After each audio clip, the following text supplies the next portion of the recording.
Jumat berkah, Jumat ibadah. Teman kongko, hari ini kita masih jalan-jalan di Malaysia, tepatnya di Kuala Lumpur di Masjid Negara.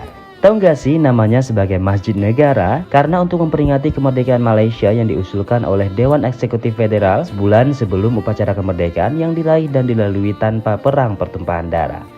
Masjid ini awalnya adalah sebuah bekas gereja Katolik Roma yang dibangun tahun 1919, kemudian diubah menjadi masjid pada tahun 1963. Lokasinya cukup strategis karena dekat dengan stasiun kereta api KL, Museum Negara, hingga planetarium. Oh ya, dekat juga dengan Menara Kembar Petronas sekitar 5 km saja. Kubah utamanya didesain dengan bentuk bintang persegi 18 yang menyimbolkan 13 negara bagian Malaysia serta 5 rukun Islam yang bermakna Islam menjadi perekat yang menyatukan seluruh Malaysia. Dindingnya semuanya dilapisi ukiran-ukiran geometris sebagai filosofi dari anyaman bambu, sama halnya dengan rumah tradisional Melayu. Tapi kalau secara bentuk, teman kongko teringat nggak dengan salah satu masjid yang ada di Aceh juga?